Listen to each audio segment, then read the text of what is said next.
आखिर भगवान श्री राम ने अपने वनवास के 14 वर्ष कहाँ कहाँ बिताए? ऐसे कौन से 6 स्थान हैं जो आज भी इस धरती पर मौजूद हैं? आज हम जानेंगे भगवान श्री राम के वन मार्ग और उन खास 6 स्थानों के बारे में भी। पौराणिक कथा के अनुसार जब मर्यादा पुरुषोत्तम भगवान श्री राम को 14 वर्ष का कठोर वनवास मिला था, जिसके अनुसार उन्हें केवल वनों में रहने का अधिकार था, किसी भी नगर में प्रवेश करना प्रतिबंध था। भगवान राम ने अपने वचन का भलीभांति पालन किया और 14 वर्ष तक अपनी पत्नी सीता और भाई लक्ष्मण के साथ वनवासियों की भांति जंगल जंगल जीवन व्यतीत किए। अयोध्या से विदा लेने के पश्चात भगवान राम अपने भाई लक्ष्मण और पत्नी के साथ रथ पर बैठकर आर्य सुमंत के साथ तमसा नदी के तट पर पहुंचे थे। तट तक छोड़ने के लिए अयोध्या की प्रजा भी उनके साथ आई थी, क्योंकि वह अपने प्रभु को अकेला जाने नहीं दे रही थी। रात को अपनी प्रजा के साथ प्रभु राम ने वहीं विश्राम किया और सुबह बिना किसी को जगाए माता सीता और भाई लक्ष्मण के साथ नगर छोड़कर चले गए।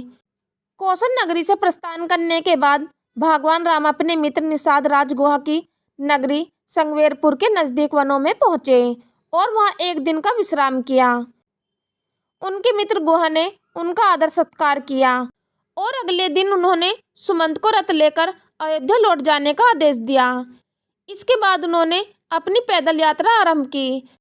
तत्पश्चात उन्होंने केवट के सहारे गंगा नदी को पार किया और कुराई गांव में उतर गए।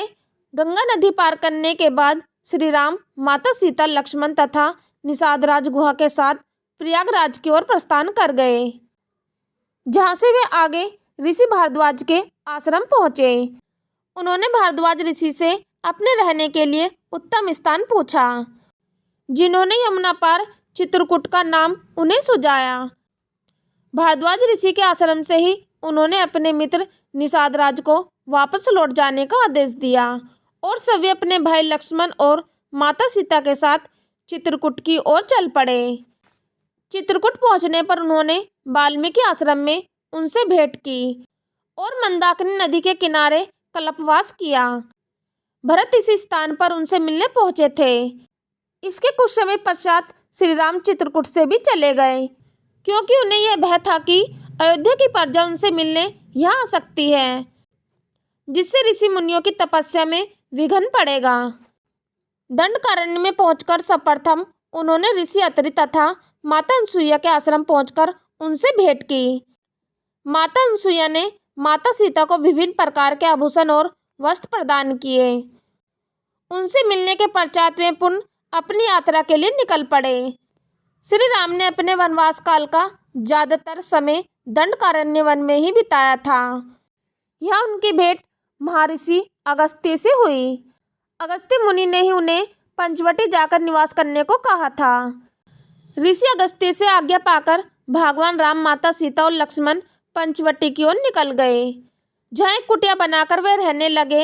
यहाँ उनकी भेंट जटायु से हुई, जो उनकी कुटिया की रक्षा में प्रहरी के तौर पर तैनात रहते थे। यही सुपर्णखा ने श्री राम और लक्ष्मण को देखा था और यहीं से माता सीता का हरण राक्षस राज रावण द्वारा हुआ था।